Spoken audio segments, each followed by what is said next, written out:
सुप्रभात विद्यार्थियों। हम राहुल सांकृत्यायन द्वारा रचित लहासा की ओर पाठ पढ़ रहे थे और हमने यहाँ तक पढ़ लिया था। चलिए आगे इस पाठ को पढ़ते हैं। अब हमें सबसे विकट डांडा थोंगला पार करना था। डांडे तिब्बत में सबसे खतरे की जगह है। 16-17 हजार फीट की ऊंचाई होने के कारण उनके दोनों तरफ मीलों तक कोई गांव गिराव नहीं होते। सबसे खतरे की जगह कौन सी है? थोंगला। और यह जगह कितनी ऊंचाई पे है? 16-17 हजार फीट की ऊंचाई पे है। नदियों के मोड़ और पहाड़ों के कोनों के कारण बहुत दूर तक आदमी को देखा नहीं जा सकता। डाकुओं के लिए सबसे अच्छी जगह है। डाकुओं के लिए सबसे अच्छी जगह कौन सी है? यह जगह है। तिब्बत में गांव में आकर खून हो जाए तब तो खूनी को सजा भी मिल सकती है, लेकिन इन निर्जन स्थानों में मरे हुए आदमियों के लिए कोई परवाह नहीं करता। सरकार खुफिया विभाग और पुलिस पर उतना खर्च नहीं करती और वहां गवाह भी तो कोई नहीं मिलता। डकैत पहले आदमी को मार डालते हैं और उसके बाद देखते हैं कि कुछ पैसे हैं या नहीं। हथियार का कानून न रहने के कारण यहाँ के लोग लाठी की तरह पिस्तौल बंदूक लिए फिरते हैं। अब एक पाठ में क्वेश्चन आता है, यह आता है कि उस समय तिब्बत में हथियार कानून न रहने के कारण यात्रियों को किस प्रकार भय बना रहता, अपनी मौत का भय बना रहता था। हथियार का कानून कैसा था? हथियार वहां लोग क्या लिए घूमते थे? लाठी की तरफ लोग पिस्तौल बंदूक लिए फिरते थे। डाकू यदि जान से न मारे तो खुद उसे अपने प्राणों का खतरा है। गांव में हमें मालूम हुआ कि पहले ही साल थोंगला के पास खून हो गया। शायद खून की हम उतनी परवाह नहीं करते क्योंकि हम भीख मंगे थे और जहाँ कहीं वैसी सूरत देखते टोपी उतारकर जीभ निकालकर कुची कुची दया दया एक पैसा कहते भीख मांगने लगते। लेकिन पहाड़ की ऊंची चढ़ाई थी, पीठ पर सामान लाद कर कैसे चलते? और अगला पड़ाव 16-17 हजार मील से कम न था। मैंने सुमति से कहा, क्या लंकोर तक के लिए 2 घोड़े कर लो, सामान भी रख लेंगे और चढ़ चलेंगे। तो यह जगह किन लोगों के लिए अच्छी थी? डाकुओं के लिए अच्छी थी। यहाँ के लोगों की सुरक्षा का क्या इंतजाम था? कोई भी इंतजाम नहीं था। कानून की क्या स्थिति थी? खराब स्थिति थी। कानून का कोई हथियार का कोई कानून नहीं था। डांडे तिब्बत के दोनों ओर गांव क्यों नहीं होते थे? क्योंकि हजारों फीट ऊंचाई होने के कारण यहाँ कोई गांव नहीं थे। डाकुओं के लिए अच्छी जगह क्यों थी? क्योंकि दोनों तरफ क्या थे? नदियों और पहाड़ों के मोड़ों के कोनों के कारण यहाँ अच्छी जगह थी। थोंगला में खून करने पर सजा क्यों नहीं मिलती थी? क्योंकि वहाँ कोई पुलिस नहीं थी, कोई गांव न होने के कारण, या खुफिया विभाग नहीं होता था, गवाह नहीं मिलते थे, आदि कारणों से कुछ नहीं होता था। डांडा में आदमी लाठी के स्थान पर बंदूक लिए क्यों फिरता था? क्योंकि वहाँ हथियार का कोई कानून नहीं था। वहाँ हथियार का कानून नहीं था। डाकू लूटने से पहले आदमी को क्यों मारते थे? ताकि आसानी से लूटा जा सके।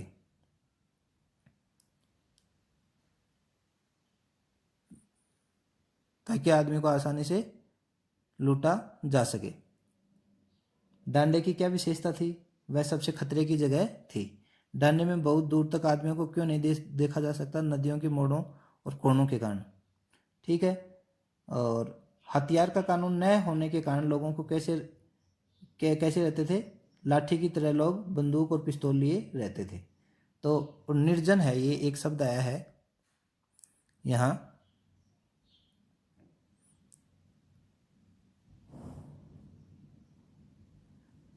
निर्जन आया है शब्द, निर्जन। तो निर्जन का क्या है? यहाँ निर उपसर्ग है और जन, जहाँ कोई आदमी नहीं रहता है। तो ये था, ये आपको समझ में आएगा। पहले डाकू क्या करते थे? पहले आदमी को मारते थे और फिर लूटते थे।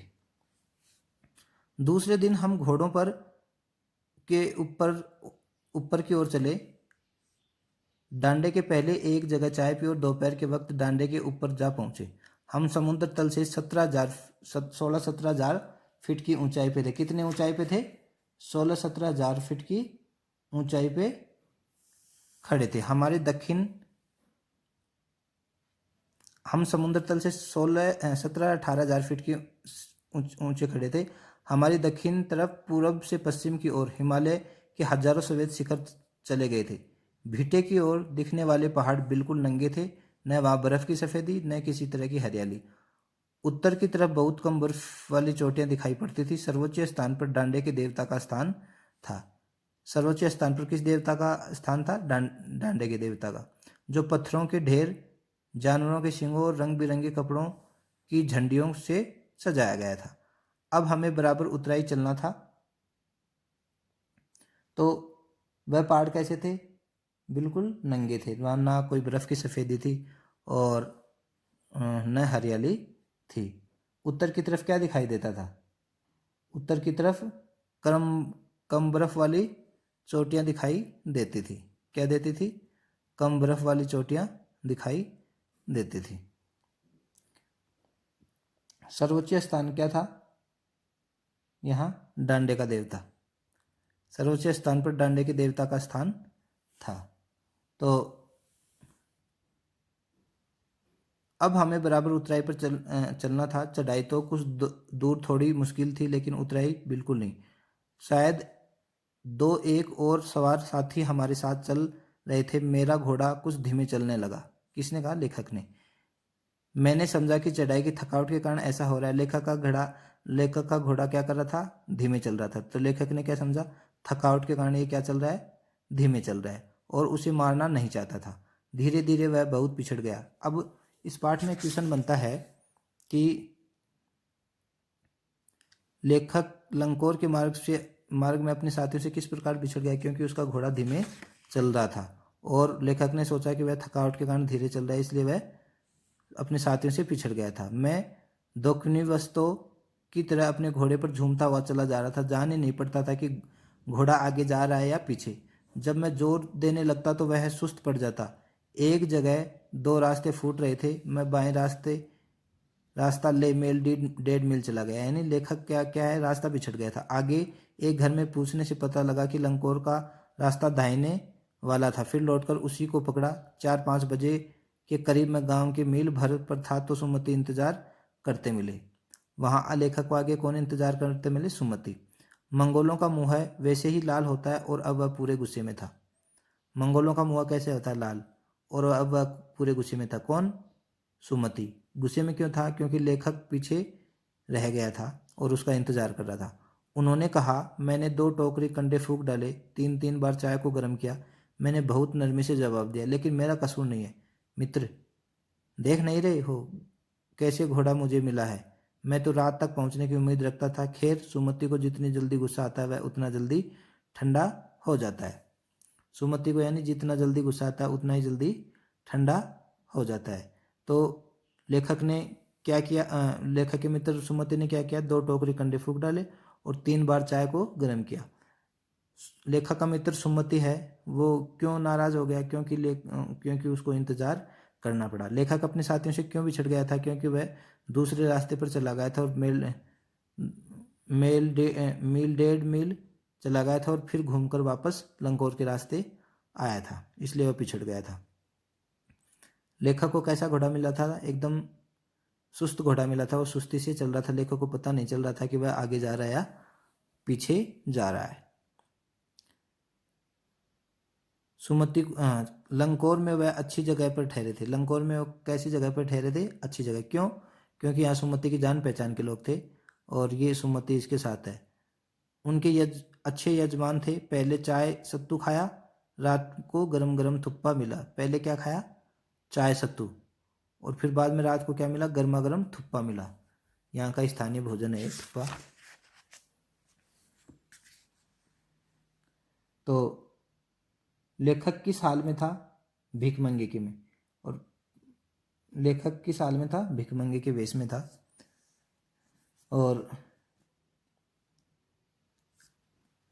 अब हम तिंगरी के विशाल मैदान में थे।